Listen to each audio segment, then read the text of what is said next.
Here you go. What do you think the difference is between congruence and similarity?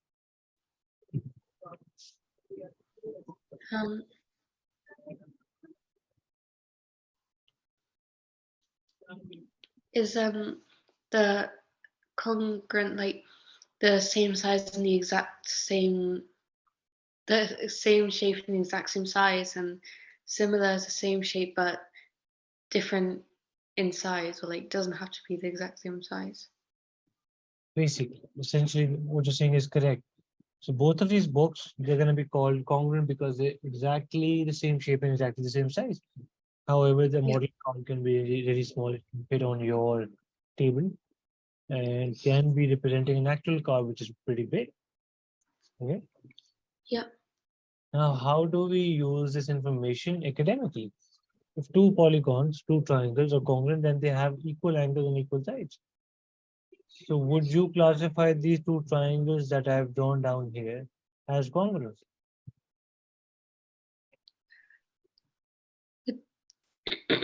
Why would they be called congruent? Because there'd be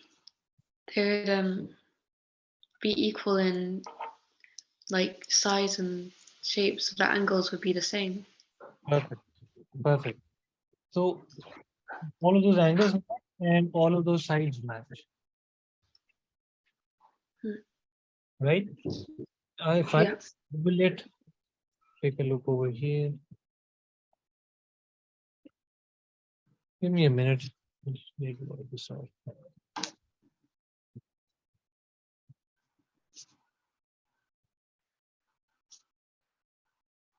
If I were to label this as triangle ABC, I'll call this A, I'll call this B, and I'll call this C.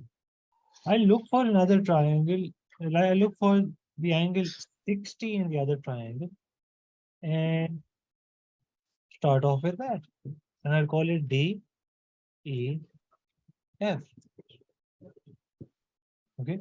If I would write triangle ABC, I can write it as congruent to, by the way, this is a sign for congruent triangles, congruent to triangle DEF. Yeah. In that particular order, would I be able to, would it be correct? Would it be correct if I write triangle ABC is congruent to triangle DFE?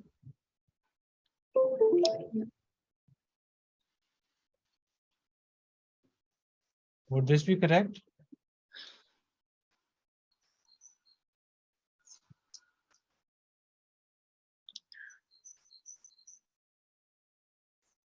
What do you think? Would it also be correct? For it to be correct, all of those angles which we have said are equal should match. For instance, we're essentially saying A is equals to D, B is equals to E, and C is equals to F. Does that hold true for the second equation? Yeah. Wait. Are you sure? Oh no, it doesn't, because it's not. Because A corresponds to D, I mean that's correct. Yeah. But B doesn't. is B equals to F? No. You can only write it like this. Okay. Yeah. What do you say about these two triangles? Are they congruent? Are they not? They'd be similar. We're going to be discussing the concept of similar in a little while, but they're not congruent, you're right. One of them has a 90-degree angle, the other one has an 80-degree angle. So, I mean, they're not congruent to begin with. Can you read this statement though? If two polygons are similar, then they'll have equal angles and proportional sides. In order for them to be similar, their sides, their angles can be equal. But the sides have to be proportional. What comes to your mind when you hear the word proportional? Like,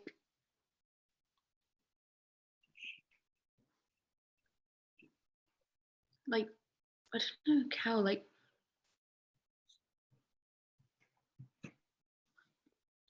We were talking about two sides in terms of mathematics. So proportional would mean that they have the same ratio, Yeah. right? So if I were to erase this and zoom into it a little bit,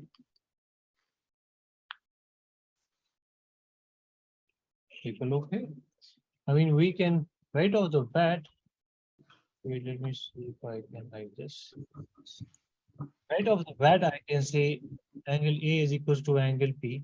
They're both 50. What other angle can I say is equal? B is equals to Q and C is equals to R, right?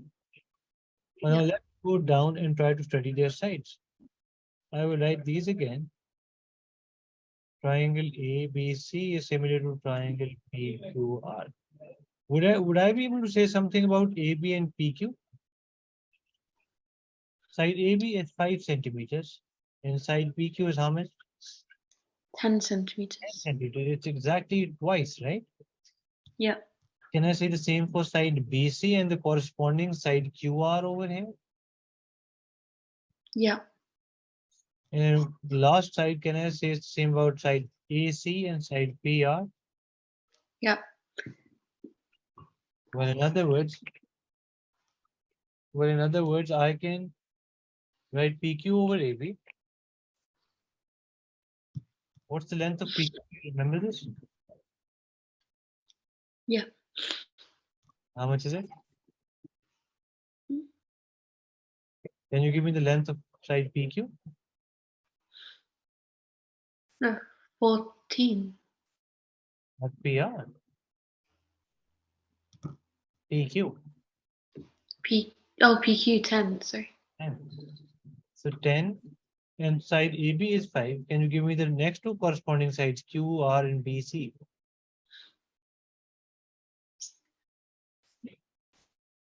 Well, 12 and 6. So it's double. And PR and AC?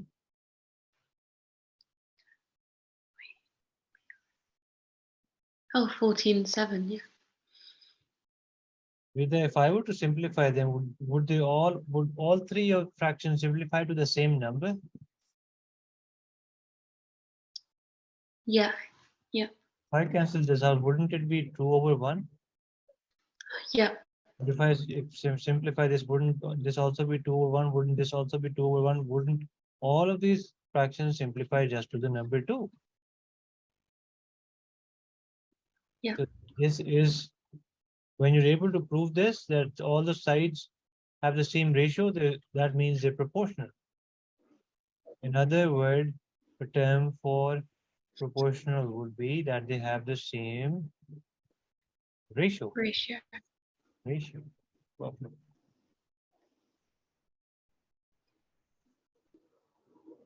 Calculate the unknowns. That's a typical question of your CIEs.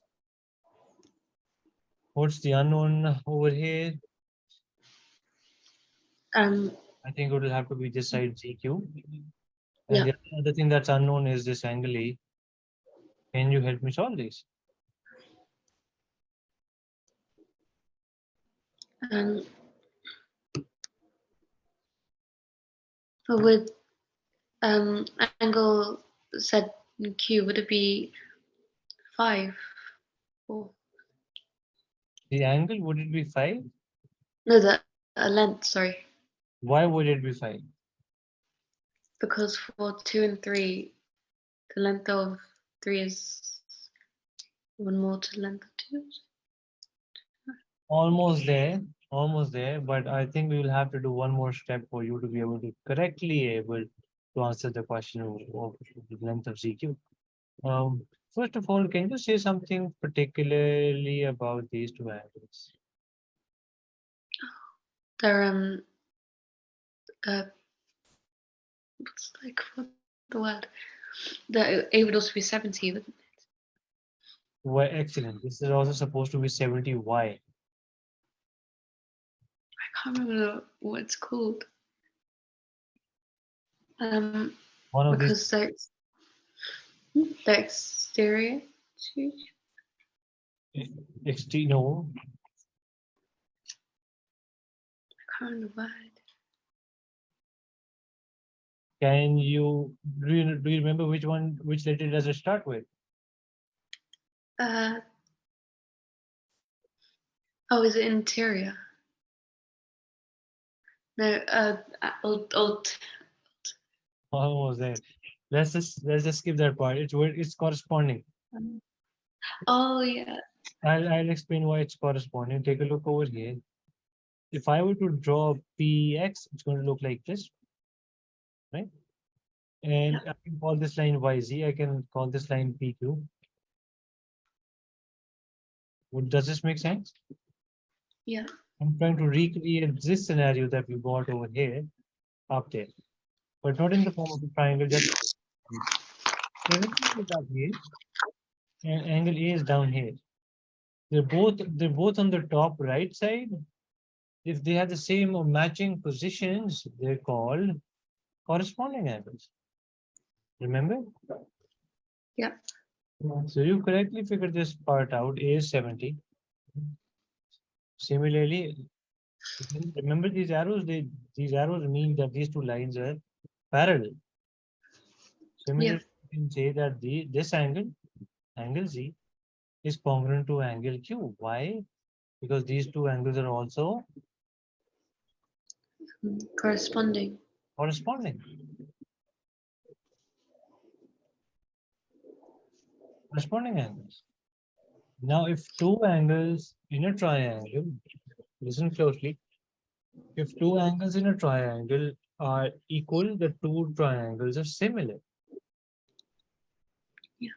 Okay, that's a rule. We're going to be studying that rule in a little while. Don't worry. So now that I've proven that the two triangles are similar, I can write it like this. Triangle XYZ is similar to triangle XPQ. Is this making sense so far? Yeah. All right. Now these two triangles are similar. I can write down the ratios like this. First two letters over the first two letters of the second triangle. XY over XP. IZ over PQ is equal to XZ over XQ.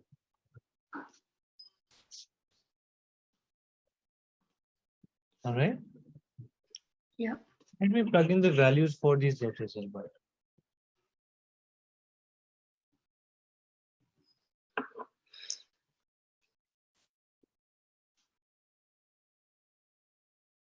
Do we have the value of X and Y? Um. Oh, 2. Perfect. Do we have the value of XP? 3 centimeters.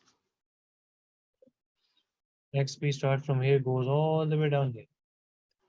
Oh, XP. Oh, 6 centimeters. Please, XP. YZ? 3 centimeters. We don't Oh, have wait. YZ. We don't have YZ. Oh, And yeah. do we have PQ? No, we don't. We're simply going to skip this and jump to the last fraction. How much is XZ? 3 centimeters. And do we have XQ? No. No. So whenever we have a fraction equals to another fraction, what do we do?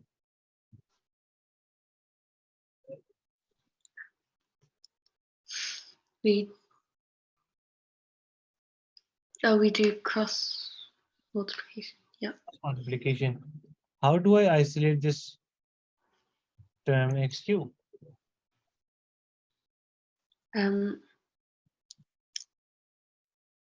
Would you divide it by 2? Yeah. Excellent. That gives us 9. Now, this entire length XQ is 9. How much is ZQ going to be?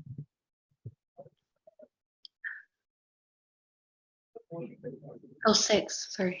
6. That's how you find the unknown length. 6. Does it make sense? Yeah. Perfect. Back to a simple question again. Sorry. Are the two triangles similar? Um,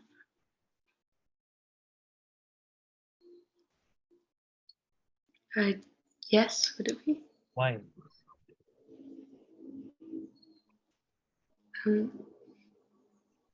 Because they're similar in shape and not size. Uh,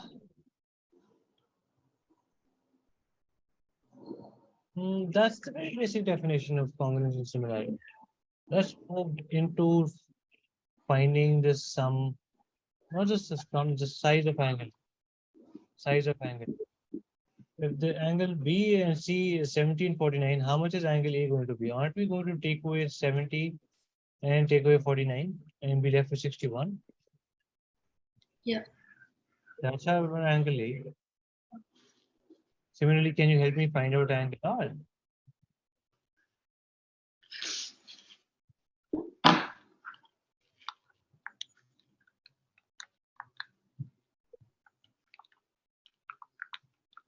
49.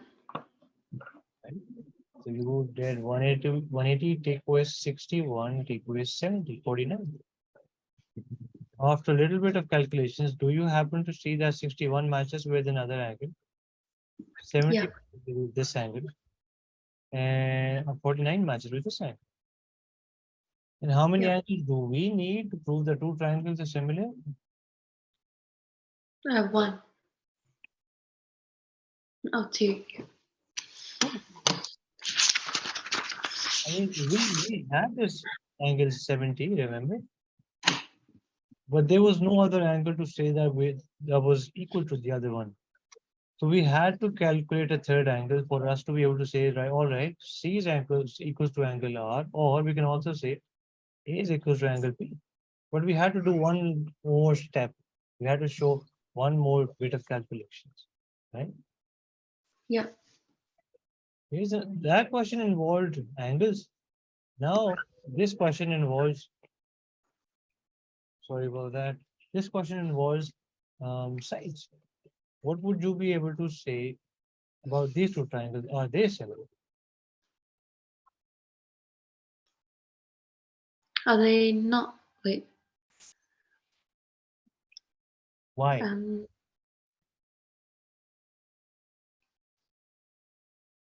Oh wait. No. Wait. Let me go back to the definition. Read this definition. This is for similarity. Yeah. I don't know. Are they not similar then? They can have equal angles, and I need to add something over here in this definition. And or proportional sides. So you can either prove them to be similar through proportionality of sides, or you can either prove them to be equal through angles. So let's go down and study this triangle. Do you see that this side, if you multiply this by 2, you get this side? Does that make sense? Yeah. Okay. Can you say the same for any other side? No, you can't.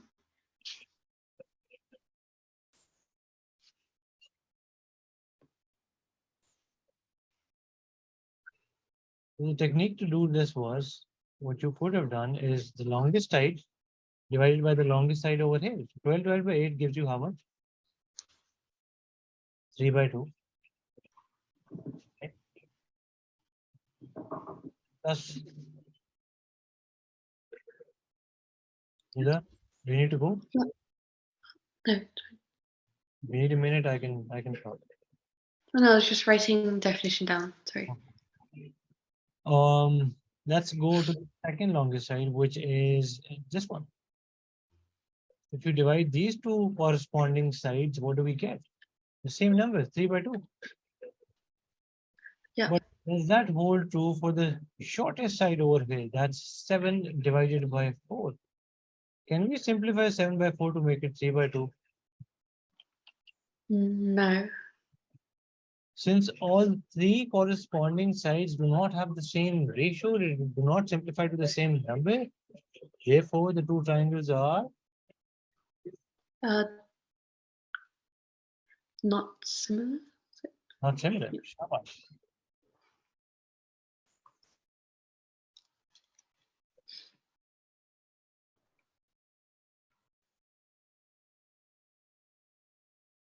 Here we go. That was purely, what do you call, academic application of it. We got a practical application of similarity over here as well. If I ask you to calculate the height of the bigger bottle, how would you do that?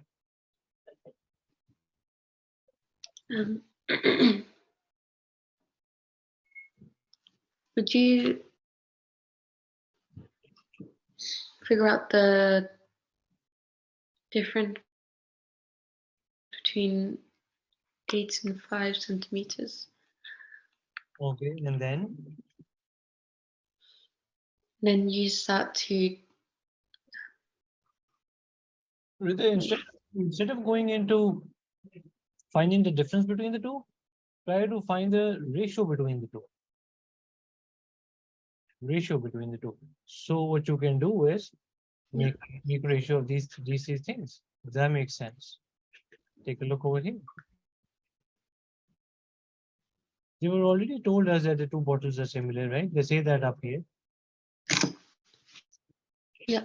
So if they're similar, wouldn't they every single dimension be similar as well? Wouldn't the first bottle cap's width or the diameter of the first bottle cap over the diameter of the second bottle cap be equal to the ratio of their heights or the ratio of their bases or the ratio of any other dimension that's given? Yeah. Right? How much is the length of let's label it 1 and 2.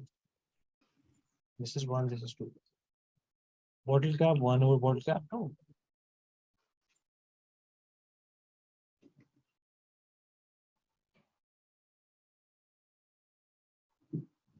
Would you be able to plug in a value for the diameter of the first bottle's cap?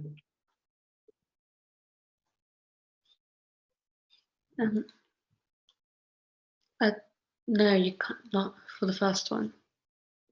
Well, can't you say it's y? Not. Sorry. Oh, it's y. Yeah. Yeah, right. I mean, it doesn't have a number, but it does have a variable. Call it y. What's the value for bottle cap? Bottle number 2's width of the cap. 3 centimeters. Similarly, can you give me the other values? Base 1 would be 5 centimeters. Base 2 would be 8. Excellent. Height 1 would be 10, and height 2 would be x. Shabash. Now we need to make a combination of any two that we want to solve, and then we can solve for the unknown variable that exists over there. If you were to choose if you wanted to select or solve for y first, you're going to select this combination first and cross multiply these two. Right? So what equation would form?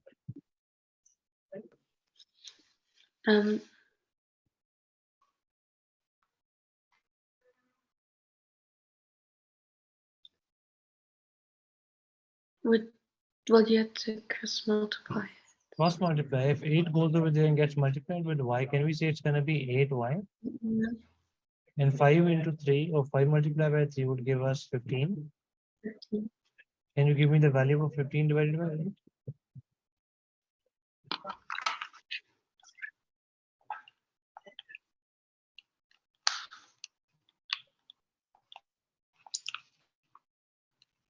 Um, 1.875.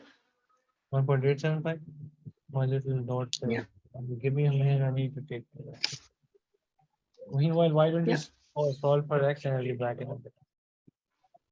Okay? Yeah. Wait, sorry.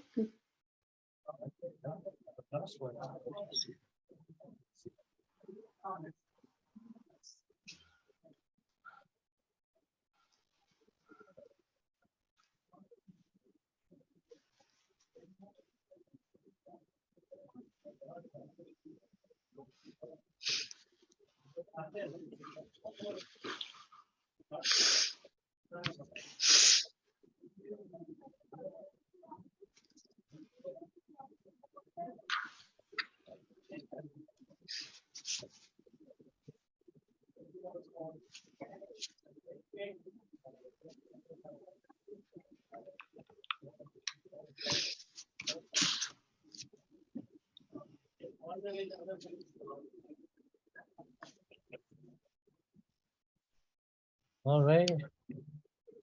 Did you find the value of x meanwhile? Yeah. I think 16. Perfect. Shabash. Okay. But we can apply Yeah. this process or same understanding that we have for this shape. So erase the unnecessary stuff over here. Can you give value for the unknowns in this diagram? We've got the unknown value x, we've got the unknown value y, and the unknown height z. Would you do 180 over 120 for the front?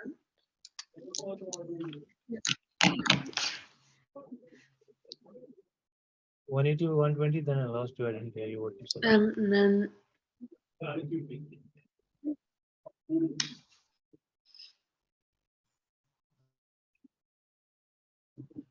And then you do 150 over z.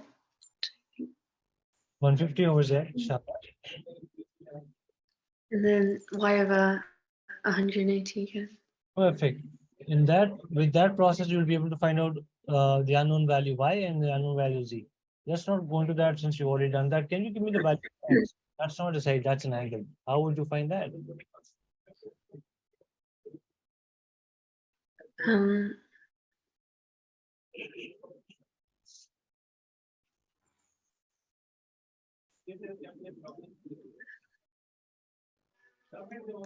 would the angle be the same? Perfect. And why is that? Because whenever we have two similar polygons, they have equal angles. Remember? Yeah. Either in combination with that, you're either given proportional sides or you're not given proportional sides, right? But Yeah. I mean, you can either prove it through the fact that you've got two angles which are same to which are congruent to each other, or you can prove it through the fact that the sides have equal. Over here, since they've already told you that you've got similar shapes, I think I should write this down over here as well.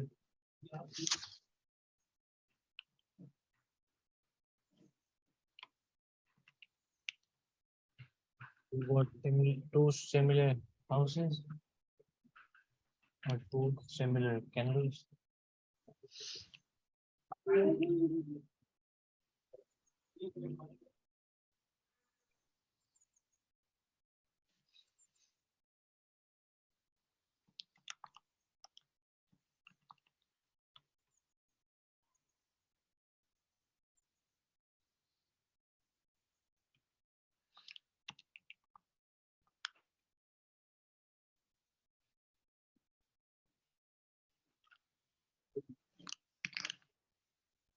ठीक है उन दोनों के angle ठीक होंगे exact होंगे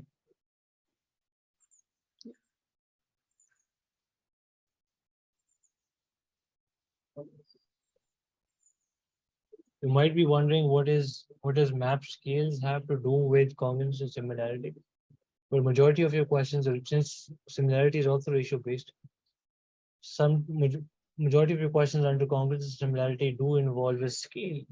If they've given you a scale for a map or a legend or a key, and they're asking you to calculate the unknown lengths either on the map or in actual on the ground in kilometers. So this is where you need to know these three types of questions that I've shortlisted for this lesson. You've either got a 1:n question where both of the answers should be in centimeters. What's the second type? That they show a simple length. Ratio of simple lengths. And then third type is ratio of areas. So that's the question straight out of the past papers. That's why it seems to be a cutout of the past papers. If I were to ask you to express a similar the scale in the ratio of 1:n. What are you going to do?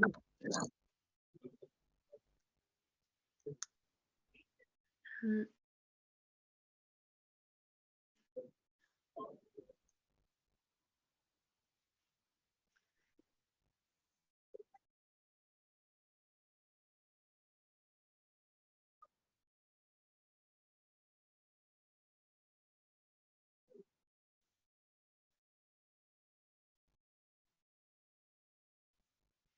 Are you still with me?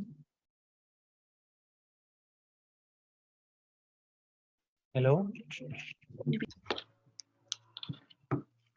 you hear me? Hello? I can hear you now. Or Yeah. is my internet connection was unstable? It's, I couldn't hear you if you responded to the question. I didn't hear you. What am I supposed to do for a question which is expressed in the ratio of 1:n? Um, would you do? I was not too sure. No problem. Whenever you see this 2, you can change that or replace that with this sign, colon, right? So we got 2 centimeters ratio or 5 kilometers. Now the question, remember, whenever you have a question which says 1:n, both answers should be in centimeters. How can you convert this into centimeters?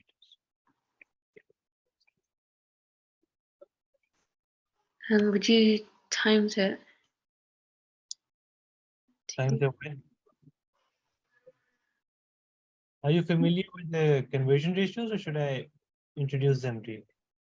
I know how. Yeah. Should, all right. If you're not familiar with them or you've forgotten them, so this is what it looks like. You got millimeter, centimeter, Yeah. meter, kilometers. When you're going from a smaller unit to a bigger unit, what do? You divide.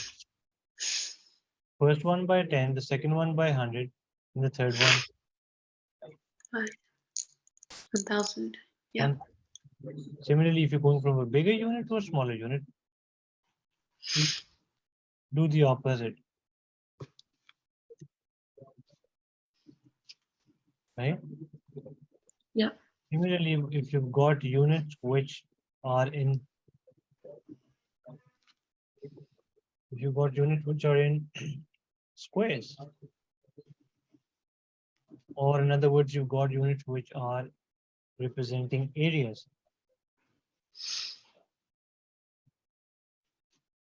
Yeah. Change slightly over here, and then you change. You got one more.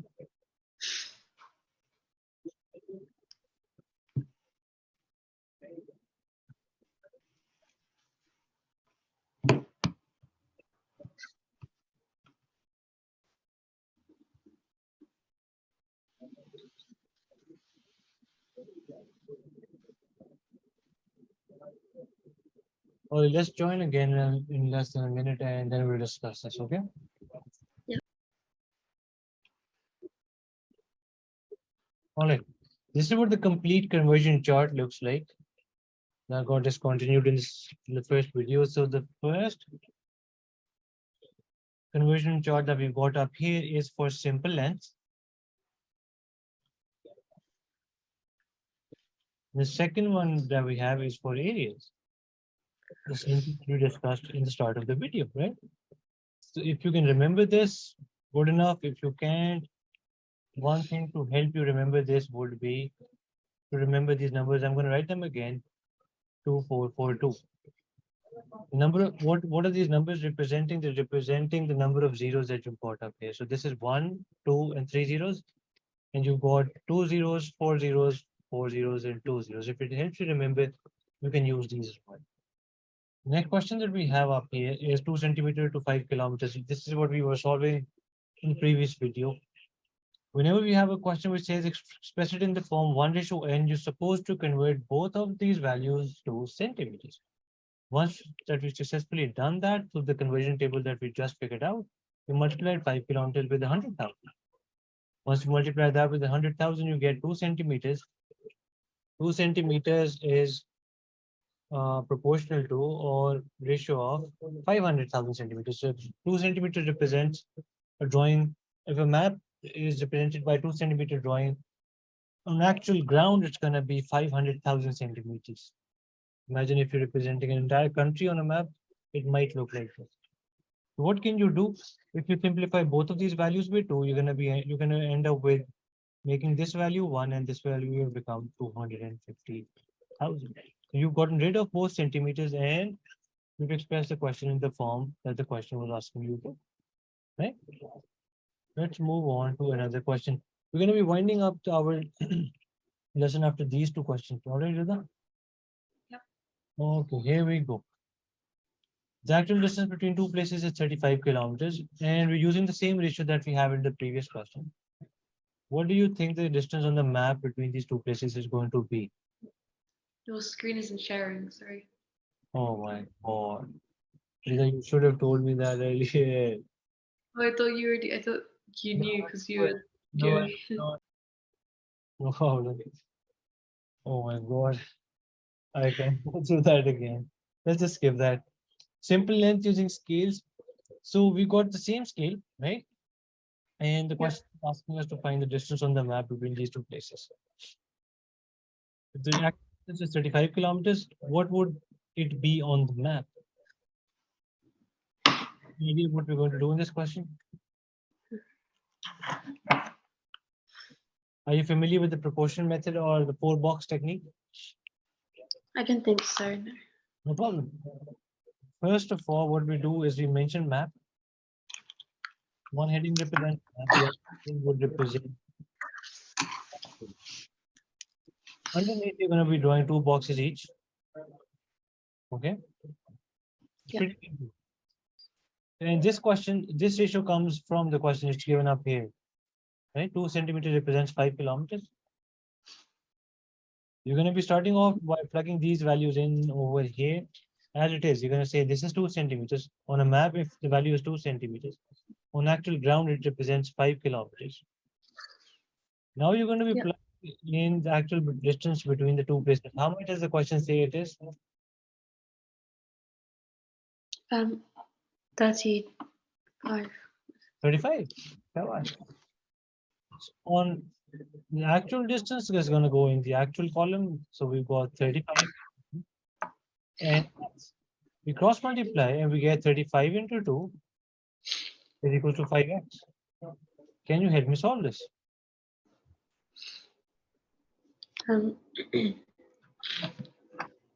You'd be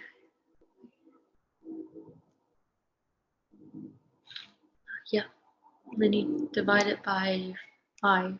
Excellent. And we get 14. Yeah.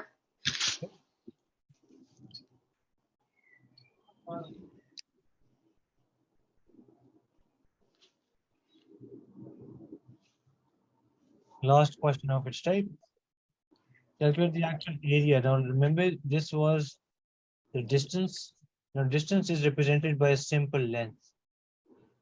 Distance is simple length. Now the question involves area. So we're going to be using this chart over here.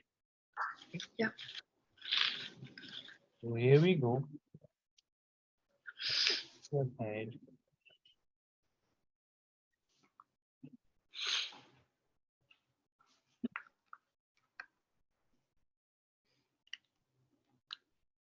On the map, the area of a lake is 8 centimeters square. And it is using the same ratio, by the way. It's 2 centimeters to 5 kilometers. So I can reuse that ratio over here. On a map, it represents 2 centimeters. On the ground, it represents 5 kilometers. Can you find the actual area of the lake if you draw an area of 8 centimeter squares on the map?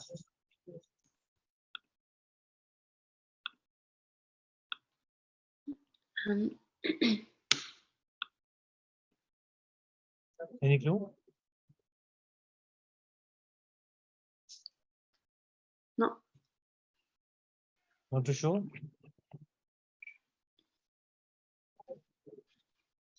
This is how it's going to go. Similar to the process that we did in the previous question. We a map and that. Does it ring a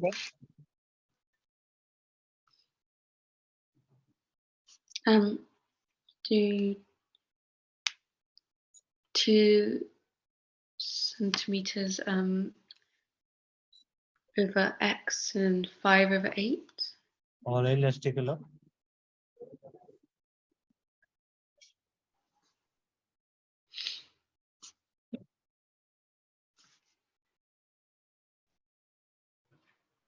Is this what you're saying? Yeah. All right. Now, the 8 is in centimeters square, right? Yeah. And actual area of the lake is also going to be in something unit squared, right? Yeah.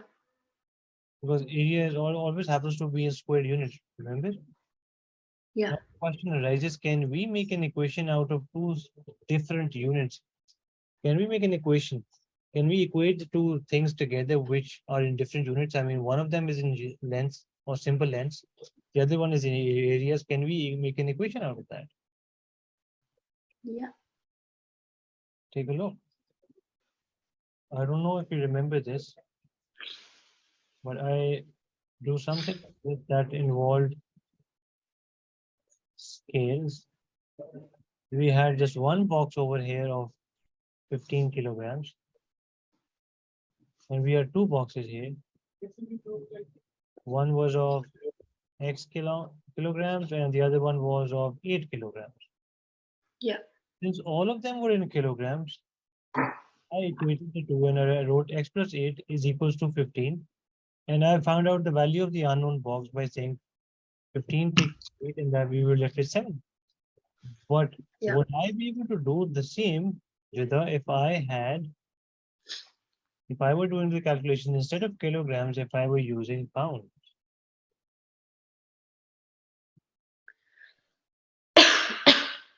Would I have been able to say x kilograms plus 8 kilograms is equal to 15 pounds? Yeah. I can't say that. They're in two different units. You cannot subtract, you can't take away 15 kilograms or 8 kilograms from 15 pounds. You first have to convert them to the same unit. This can't happen. Similarly, when you have two values which are in simple lengths and two values which happen to be in areas, you have to convert them and bring them to the same unit, right? Yeah. So the easiest way to do that would be to take squares for both of these values. If I were to take the square of this and take the square of this, what would the new values be? 4 and 25. Excellent. So we're going to have 4 and 25. And down here, we're going to have x and 8. This is map. Yeah. This is actual. Now, if you cross multiply, all of them happen to be in the same units. How? Because this is in centimeters square. This is in kilometers square. This is in centimeters square as well. And this is in kilometers square. If you cross multiply this, what do you end up with? 25x and 32. 32. Let me go back and revisit the question. Map in actual was 2 to 5 and area of, on the map, the area of the lake was 8. We've been making a small mistake over here. Read this statement.